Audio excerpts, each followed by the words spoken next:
नमस्कार दोस्तों, आज हम इस वीडियो में एनर्जी के बारे में समझेंगे और बहुत ही डिटेल से समझेंगे। जैसे आपके बहुत सारे कन्फ्यूजन होते हैं बैटरी, सोलर, इलेक्ट्रिसिटी, इन सब सारी चीज़ों को लेकर, उसे हम स्टेप बाय स्टेप क्लियर करेंगे और बहुत ही इजी एग्जांपल देंगे जो आपको समझने के लिए काफ़ी हेल्प करेगा। तो चलिए इसमें समझते हैं। सबसे पहले देखिए, जैसे जैसे इलेक्ट्रिसिटी इस समय महंगी होती जा रही है, वैसे वैसे हमारे सोलर की मांग जो है अधिक से अधिक बढ़ती जा रही है। और जैसा कि आपको मालूम है कि एसी और डीसी जो हमारे यहाँ एनर्जी के सोर्स हैं, जो कि ग्रिड से आता है, वो एसी है, और सोलर से जो मिलता है हमें डीसी मिलता है।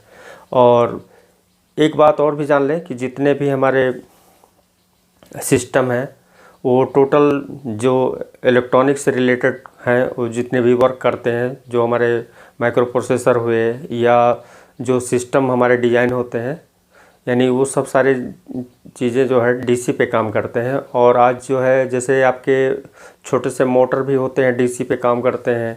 और इस समय आप एसी में भी देखते होंगे कि डीसी वो कंप्रेसर यूज़ किए जाते हैं। ऐसे ऐसे डीसी का इंटरनल बहुत ही वर्क लिया जा रहा है काम में। अब एसी और डीसी क्या है, इसे हम समझते हैं। सबसे पहले स्टार्टिंग करते हैं, फिर आगे हम इसके जो एनर्जी है उसके बारे में बात करते हैं। देखिए, सबसे पहले आप बहुत ही आसानी से उस चीज़ को समझने की कोशिश करें। अभी एसी और डीसी क्या होता है इसे हम समझेंगे।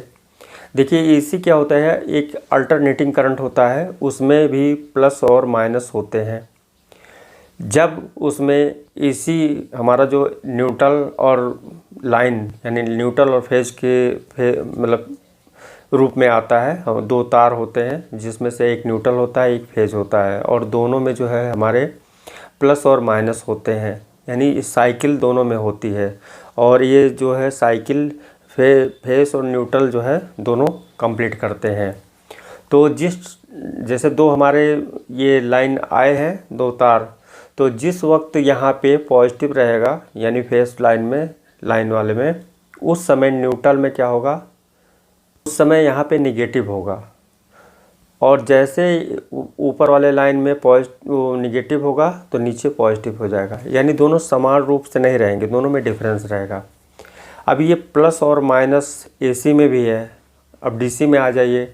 डीसी में आपको जो सोर्स मिलता है, जैसे बैटरी से मिलते हैं, उसमें भी जो है एक होता है हमारा निगेटिव और एक होता है हमारा पॉजिटिव, एक प्लस और एक माइनस। ठीक। अब ये सोलर से जो हमारा मिलता है सप्लाई, यहाँ भी जो है एक पॉजिटिव होता है, एक निगेटिव होता है। अब ये निगेटिव पॉजिटिव बैटरी में भी है और ये निगेटिव पॉजिटिव इसमें भी है, और यही निगेटिव पॉजिटिव जो है इसमें भी है, एसी में भी है। ठीक है। अब देखिए, इसमें ये पैनल जो ये सप्लाई दे रही है, प्लस माइनस जो इसमें डीसी आउट हो रहे हैं, ये आपका मान लीजिए कोई 24 वोल्ट है, कोई 12 वोल्ट पैनल है, और जिनके वाटेज कोई 100 वाट है, कोई 250 वाट है, कोई 350 वाट है। ये सबके कंपनियों के अनुसार जो डिज़ाइन किए जाते हैं, उनके जो है पैनल एक एक होते हैं, जिनको हम सीरीज और पैरेलल में करके उनकी कैपेसिटी को जो है हम ऐसा डिज़ाइन करते हैं जो हमारे घर के लिए ज़रूरी हो, उसी के अनुसार जो है हम इसकी डिज़ाइन करते हैं। अब हम देखें, इसको समझें। सबसे पहले ये जहाँ से सप्लाई बन रही है, जैसे पानी के द्वारा, या यहाँ पे हमने कुछ डिटेल यहाँ पर दिया है। जैसे देखिए, सोलर पावर और थर्मल और हाइड्रो इलेक्ट्रिसिटी, विंड टरबाइन, और यहाँ पे ईटिंग फूड, जो हम खाना वाना खाते हैं उसमें भी जो पत्ते हैं, वो जो सूर्य की एनर्जी को एब्जॉर्ब मतलब उनको जो सोखते हैं अपने अंदर, उसमें भी एनर्जी होती है। ये जो हम लोग खाते हैं, ग्रीन सब्जी हुई या पेड़ हुए या सब में जो है, उस सब में भी एनर्जी होती है। उसके बाद बर्निंग है, उसके बाद ये बायोमास है, और ये है वेव पावर। वेव पावर क्या है, ये जो वेव पावर को थोड़ा सा समझें आप। जैसे ये हमारी हवाएं हैं, अब इस समय देख लीजिए यहाँ पे कोई भी हवा नहीं है, ठीक है, मतलब चल नहीं रही है। अभी इसी पे कोई चीज़ जो है यहाँ पे ऐसे किया जाए तो देखिए हवा का रूप जो है अपने जगह से दूसरे जगह ट्रांसफ़र होता है। इसी बेस पे फ़ैन काम करता है। फ़ैन क्या काम करता है, वो जैसे किसी चीज़ को एम्पलीफाई कर देना, किसी छोटे चीज़ को, जैसे हमारे आवाज़ है तो हम इसको एक एम्पलीफाई करके इसमें और एनर्जी आगे बढ़ाते बढ़ाते बढ़ाते बढ़ाते इसे बड़े रूप में ये एनर्जी को, हमारे जो बोले हुए आवाज़ को इतना तेज़ करके जो है बाहर हॉर्न या साउंड के द्वारा आप डीजे के द्वारा सुनते होंगे, तो ये छोटा सा एम्पलीफाई करने से जो है कितने बढ़े। तो ऐसे हुआ कि हमारे हवा भी जो है, जब हम इसे फ़ैन को जिस आरपीएम से इसे मूवमेंट कराते हैं तो इसमें उतने ही प्रेशर से हवा निकलती है। चूँकि हवा पहले चल नहीं रही है, लेकिन फ़ैन से आर्टिफिशियली इसे जो है हम आरपीएम जितना फास्ट करके और उसके जो अगर हवा जितना चाहिए उस हिसाब से उसके पर की साइज़ को फिक्स करके उसे हम कुछ दूर तक ले जा सकते हैं। अब ऐसा नहीं कि पूरे दुनिया में नहीं फैला सकते, लेकिन हर चीज़ की जो एरिया होती है उसे कुछ ही दूर तक जो है हम उसे कवर कर सकते हैं। सेम यहाँ पर भी यही है कि जैसे जिस आकार का पैनल बना हुआ है उतने ही आकार की एनर्जी ये जो है ये अपने अंदर से जो है बाईपास करके वायर के द्वारा आप तक पहुंचाती है। इसमें जो सेल के कनेक्शन होते हैं, जैसे बस बार होता है, बस बार में क्या होता है कि उसमें सेल जुड़े होते हैं एक साथ में। जैसे आप बस में देखिए ये सीट एक के बाद जो बैठे रहते हैं लोग, तो उसमें देखिए एक साइड में इधर एक साइड में इधर, मानी सीरीज पैरेलल दोनों जो है उसमें बस में बैठते हैं। तो ऐसे यहाँ पे भी इसकी जो सेल की डिज़ाइन होती है सीरीज और पैरेलल करके जो है पैनल की डिज़ाइन की जाती है। उससे जो मिलने वाला वोल्टेज है वो हमको इकट्ठा यहाँ पे मिलता है। जैसे आप बैटरी में देखें, बैटरी में कई सेल इकट्ठा करते हैं तब वहाँ पे जाके एक बैटरी कंप्लीट होती है। ऐसे इसमें भी है कि छोटे छोटे जो वोल्टेज हैं उनको इकट्ठा करके तब यहाँ पे हमारा 24 वोल्ट 12 वोल्ट जो भी कंप्लीट होता है और इसकी एम्पेयर कैपेसिटी हुई उसी के अनुसार यहाँ पे मिलते हैं। तो इन सब सारी चीज़ों को समझने के लिए सबसे पहले ये जानना ज़रूरी है कि एनर्जी होता क्या है। जैसे कि एसी और डीसी अभी अब आप जाने हैं कि जैसे एसी सप्लाई आती है हमारे घर में, तो अगर हमारा कोई भी इलेक्ट्रॉनिक इक्विपमेंट है उसे चलाने के लिए जो है एसी सप्लाई इन की जाती है। एसी सप्लाई इन करने के बाद उसमें जो सिस्टम होता है उसे ब्रिज रेक्टिफायर के द्वारा इसे डीसी किया जाता है। डीसी करने के बाद अब यहाँ पर देखें, ये जब एसी सप्लाई यहाँ पे मान लीजिए ट्रांसफार्मर है तो यहाँ पे स्विचिंग के द्वारा इसे कंट्रोल करके यहाँ फिक्स किया जाएगा सेकेंडरी में। और अगर डायरेक्ट अगर देते हैं यहाँ पे एसी सप्लाई, तो एसी सप्लाई से यहाँ पे डीसी बनाया जाएगा। डीसी में ये क्या होता है, एक पल्स को काट देता है। जैसे यहाँ पे हमने जो दिखाया है ये, जैसे ये कैथोड ये जो हमारा है ये एनोड पे जो भी सप्लाई आएगी, मान लीजिए कैथोड से आउट करना है तो यहाँ पे आने वाली प्लस और माइनस दोनों रहेगी, लेकिन उस समय ये केवल जो है फॉरवर्ड बायस के रूप में ये प्लस ही आउट होगा इधर। फिर ये नेक्स्ट इसके पीछे जब ये पल्स आएगी तो यहाँ पे जो है इसका कैथोड है, ये एनोड की तरफ इसकी फॉरवर्ड बायसिंग होगी तो ये निगेटिव जो है इधर कर देगा। तो यानी ये पल्स जो है यहाँ पे आके ये जो है इधर कर देगा और ये वाला पल्स इधर कर देगा। तो यानी कहने का मतलब एसी ही है, लेकिन इसने जो है पल्स को काट दिया है, यानी दोनों को अलग अलग कर दिया है। अब ऐसे हमारा दोनों लाइन में इधर भी और इधर भी ब्रिज के रूप में ये पल्स की जो है कटिंग हो जाती है, यानी निगेटिव अलग हो जाता है, पॉजिटिव अलग हो जाता है। अब ये जो काटे गए, जो बीच में जितना गैप हुआ, उनको कवर करने के लिए कैपेसिटर भी लगाए जाते हैं। तो यहाँ पे डीसी आपको यहाँ पे मिला, यही यहाँ पे जो है पहले से ऑलरेडी अलग है, यहाँ पे अलग इसके द्वारा किया गया है, यहाँ पे जो है पहले से अलग है। यहाँ भी जो सप्लाई मिल रही है प्लस और माइनस दोनों मिल रही है, जो इस सन के द्वारा यहाँ पे रेज पड़ रहे हैं इस पैनल पे, जो भी यहाँ पे सप्लाई आउट हो रही है इसके द्वारा, वो यहाँ पे इंटरनल इसके भी डायोड लगे होते हैं, जिसको ये काम जैसे यहाँ पे किया जाता है ऐसे यहाँ भी जो है प्लस को अलग कर लिया जाता है, माइनस को अलग कर लिया जाता है। अभी इसके इंटरनल हम पैनल को ओपन करेंगे तो हम वहाँ पर दिखाएंगे कि इसका डिज़ाइन कैसे होता है। अभी हम केवल जो जान रहे हैं उसी के बारे में बता रहे हैं। और नेक्स्ट हम इसका जब ऑपरेशन करेंगे पैनल का, तो हम इसके एम्पियर और वोल्टेज को, अभी तो हम केवल थ्योरी आपको बता रहे हैं, थ्योरी को आप बहुत बारीकी से समझें, क्योंकि ये सारे जगह पे काम आने वाला ज़रूरत है। और ये हर जगह पे जो है अब इस समय ज़रूरत लगेगा कि आपको इसके बारे में जानना बहुत ज़रूरी होगा। और दूसरी बात आप देखें, एनर्जी कोई भी हो, जैसे पानी से आ रहा हो या हवा में है या हीट से है।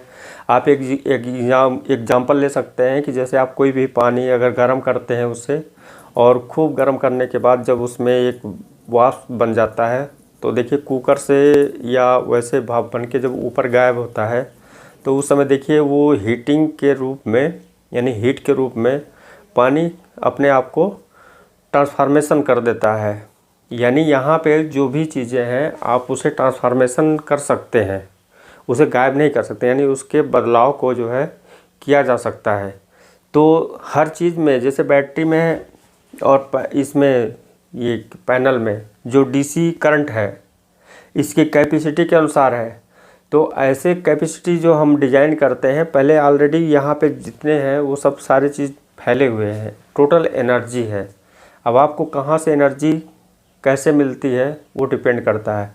अब आ जाती है बात स्टोर करने के लिए। अभी हम एक छोटा छोटा जितना हमारे माइंड में आ रहा है उससे मैं बता रहा हूँ, बाद में हम स्टेप बाय स्टेप इसको हम बताएंगे।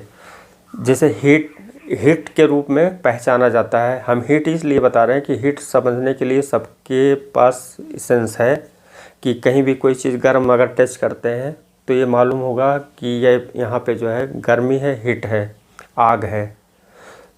यहाँ पे भी यही है, जैसे यहाँ पे ट्रांसफार्मर अगर यहाँ कुछ काम लिया जाएगा तो यहाँ पे हीटिंग इशू आएगी, हीट आएगा तो इसका मतलब कि यहाँ पे लोड बढ़ रहा है। जैसे जैसे लोड बढ़ेगा, जैसे जैसे हीटिंग इशू आएगा, तो ये हीट जो है, गर्मी, ये इंडिकेट करता है कि यहाँ पे सप्लाई प्रेजेंट है। जैसे आपके बॉडी में देखिए, जब तक हीटिंग है बॉडी, तब तक आपका जो आप हैं, जिंदा हैं, ये उसमें जो है शो करता है। लेकिन जैसे जैसे बॉडी आपकी कूल हो जाती है, ठंडी हो जाती है, तो लगता है कि आप नहीं हैं। तो यहाँ हमारे अंदर भी जो चीज़ें हैं वो भी एक वोल्टेज के रूप में है। अगर वो वोल्टेज के रूप में ना होता तो जितने भी इलेक्ट्रॉनिक इक्विपमेंट मेडिकल में बन रहे हैं वो आपके माइंड के या इंटरनल जो सेल्स को रीडिंग करने का उनका पावर है, वो उसी मेथड से उसको सेंस कर पा रहे हैं। क्योंकि जहाँ जहाँ वोल्टेज है वहीं पे इलेक्ट्रॉनिक सिस्टम काम करते हैं जो हमारे डिज़ाइन किए जाते हैं, वो चाहे पल्स के रूप में, चाहे वोल्टेज के रूप में, चाहे एम्पियर के रूप में, जैसे भी हो, उसे सेंस करने का जो मेथड, टेक्नोलॉजी है, सिस्टम है, वो उसी बेस पे काम करता है। जैसे हमारे वेव हैं, तो वेव हमारे जहाँ भी एनर्जी होगी वहीं पे ये चीज़ें क्रिएट होगा, चाहे वोल्टेज हो, चाहे वेव हो, चाहे करंट हो, चाहे मतलब कोई भी एनर्जी। तो इसी मेथड से हम समझते हैं। आज बायो में चले जाइए तो बायो में भी जो है इलेक्ट्रॉनिक के द्वारा देखा जाता है किस पत्ते में कितनी एनर्जी है, कौन सी विटामिन है, वो कैसे जान मिलता है। वो जान मिलता है उस पत्ते में जो स्टोर की गई एनर्जी है सूर्य के द्वारा। तो सूर्य के द्वारा हमको भी एनर्जी मिलती है, सभी को मिलती है। तो ऑलरेडी हर जगह पे एनर्जी अवेलेबल है। उसका रूपांतरण वो किसी रूप में भी हो सकता है। आप पानी से, हाइड्रोजन से, जो हमारा हवा से, या कैसे भी आप जनरेट करके आप किसी चीज़ को बनाते हैं, तो वो हमारा एक ऊर्जा के रूप में बनता है। तो जिससे हम अपना यूज करने के जो साधन है उसे हम यूज करते हैं। तो इसी तरीके से हमारा ये काम करता है। तो अब आ जाती है बात कि सारी ऊर्जा है, अब इसको हमको, जैसे रात है, दिन है, प्लस है, माइनस है। तो दिन के समय तो हमें मान लीजिए कि अगर एनर्जी है, पर्याप्त है, सूरज की रोशनी ठीक है, तो पैनल से सारी सप्लाई मिल जाते हैं, ऑलरेडी हमारे सब सिस्टम चल जाते हैं। लेकिन अगर इसी अवस्था में अगर इस पे जो है आने वाली जो ये रोशनी है, अगर वो उस समय डाउन रहेगा या रात के समय रहेगा, तो ये चीज़ें आपका ये सोलर काम नहीं करेगा। अभी भी टेक्नोलॉजी काम कर रही है, इस पे लगे हैं कि जो रात के समय जो एनर्जी के लिए स्टोर करने के लिए। लेकिन अभी फ़िलहाल जो साधन है स्टोरेज, अब आ जाती है बात कि दिन में आप स्टोर कर लें एनर्जी को। अब स्टोर की कैपेसिटी क्या है कि हर, जैसे लेड एसिड बैटरी और लिथियम, ये दोनों में डिफरेंस है। लिथियम की जो कैपेसिटी है वो आपको अधिक दिन तक स्टोर करके आपको वो जल्दी डाउन नहीं होगा। अगर वैसे भी रख दें चार्ज करके तो लेड एसिड में देखेंगे कि उसके वोल्टेज डाउन हो जाते हैं, उसके मुकाबले जो है इसके लिथियम बैटरी के वोल्टेज डाउन नहीं होते। तो इस तरीके से जैसे पावर बैंक होता है, कई बैंक इकट्ठा करके आप पावर को स्टोर करके रख लें। आज हमारी जो टेक्नोलॉजी है इसी बेस पे काम कर रही है कि आने वाले समय में हमारे पास जैसे पानी भर के किसी चीज़ को रखते थे, ऐसे आने वाले समय में या अभी भी जो बहुत जल्द ये चीज़ें देखने को मिलेगी, जो पावर स्टोरेज की कैपेसिटी है उसको बढ़ाया जा रहा है, जिससे हम उसे रात में या लाइट ना भी है, ग्रिड फेल हो जाए या किसी भी अवस्था में अगर सिस्टम ना काम करे या अलग जगह पे जहाँ पे अभी भी ग्रिड सप्लाई नहीं है, लाइट नहीं है, इलेक्ट्रिसिटी नहीं है, वहाँ पे जो है ये चीज़ें काम करेंगी। अभी इसको समझने के लिए और भी चीज़ों को जानना ज़रूरी है कि इनके जो यूज करने का जो मेथड है वो कैसे होना चाहिए। ये इसलिए बता रहे हैं कि सारी चीज़ों को आप समझेंगे तो बहुत गहराई से किसी भी एक शब्द को, वर्ड को आपके माइंड में बहुत कुछ समझने का जो रूप देता है वो रूपांतरण कर देता है। देखिए जैसे पैनल है, पैनल में बहुत सारे वाटेज हैं। अब आपकी कन्फ्यूज़न होती है हमारे घर में कितने वाट लोड है और हमको अगर पैनल डिज़ाइन करना हो तो कैसे उसको यूज करें, सीरीज करें, पैरेलल करें, कितने वाटेज का, कितने वोल्टेज का। तो इन सब सारी चीज़ों को स्टेप बाय स्टेप हम क्लियर करके बहुत इजी मेथड से आपको बताएंगे कि बैटरी के अनुसार कैसे रखा जाता है या हमारे घर में लोड कैसे है, उसे डिवाइड कैसे किया जा सकता है, कैसे कौन सा वहाँ पे कौन सा डिवाइस यूज किया जाए। जैसे कि इस समय बहुत सारे इन्वर्टर में सोलर इन्वर्टर और कई टेक्नोलॉजी आए हैं, तो वो सब सारी टेक्नोलॉजी का काम करने का जो मेथड है उसे आपको समझना बहुत ज़रूरी है, क्योंकि वैसे ऊपर से बोल देना वो उचित नहीं होता, क्योंकि वो आपको जब तक बताया नहीं जाएगा ये काम कैसे करता है तब तक आपको वो चीज़ें समझ में नहीं आएगी। और तो टेक्नोलॉजी बहुत हाई लेवल पे आ गई हैं कि फीचर गिनने से नहीं होगा, लेकिन उस फीचर को समझने से आपको बहुत सारे फ़ायदे मिलेंगे, तब आपके जो है इस सारे सिस्टम के बारे में समझेंगे। तो आगे हम इसको और बढ़ाते हैं, और अगर कोई भी कन्फ्यूज़न हो तो उसे आप कमेंट करके पूछ सकते हैं, हम उसे डिटेल एक एक करके जो है चीज़ों को क्लियर करेंगे। आज मैंने जो चीज़ को बताया है हीटिंग का, उस पे आप थोड़ा सा गंभीरता से सोचिएगा तो आपको ये चीज़ें बहुत ही बारीकी से क्लियर नज़र आती है, दिखेगी।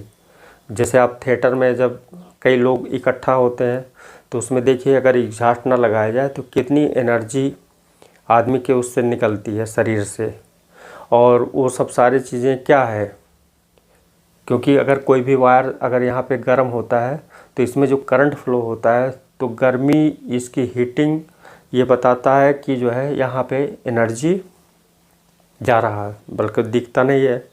दिखने के लिए जो है उसके लिए इक्विपमेंट होने चाहिए, टेस्टिंग इक्विपमेंट से उसे चेक किया जाता है, लेकिन अगर ऊपर से देखा जाए तो यही एक पहचान है। तो इन सब सारी चीज़ों को समझना चाहिए। जैसे जैसे इस समय टेम्परेचर हमारा यूनिवर्स का बढ़ता चला जा रहा है, आने वाले समय में इस टेम्परेचर को कन्वर्ट कर लिया जाएगा। जैसे हमारा एसी क्या है, एसी जो घर को ठंडा करता है, तो ऐसे से जिस हिसाब से टेक्नोलॉजी बढ़ी है तो बहुत सारे सिस्टम चेंजेस नज़र आएंगे आपको आने वाले समय में। तो इस पे जैसे जैसे आप विचार करेंगे तो आपको बहुत कुछ देखने को, समझने को मिलेगा। तो आज की वीडियो में बस इतना ही, मिलते हैं नेक्स्ट वीडियो में। थैंक यू दोस्तों, और देखते रहिए। यहाँ पर देखें एक बात और है जो जानकारी के लिए बहुत ज़रूरी है। जैसे कि आप देखें सोलर से, जैसे कि कुछ लोग डायरेक्ट बैटरी में जोड़ देते हैं। जैसे यहाँ पे ये जो सप्लाई आ रही है तो इसको इसमें जोड़ दिए, और यहाँ पे ये जो है इसको ऐसे जोड़ दिए डायरेक्ट।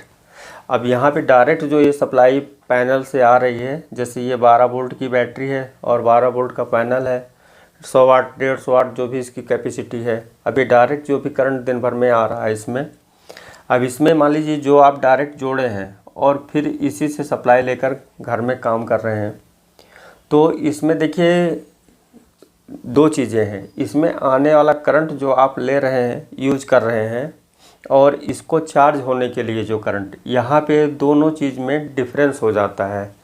तो वो ये डिपेंड करता है कि मान लीजिए यहाँ 5 एम्पियर आपका करंट आ रहा है और ये 10 एम्पियर की बैटरी है या 15 एम्पियर की बैटरी है, और बैटरी को कितना एम्पियर चाहिए, करंट 15 एम्पियर चाहिए, जितने की मान लीजिए 150 एएच की बैटरी है तो उसे 15 एम्पियर की करंट चाहिए। अब यहाँ पे टोटल अगर 10 ही एम्पियर आ रहा है तो बैटरी भी आपका फुल चार्ज नहीं होगा, और जो सप्लाई आप यहाँ पे यूज कर रहे हैं तो यहाँ पे करंट की ड्रॉपिंग हो जाएगी, यहाँ पे डिवाइड हो जाएगा। तो इसके लिए भी, चार्जिंग के लिए भी ये प्रॉब्लम करेगा।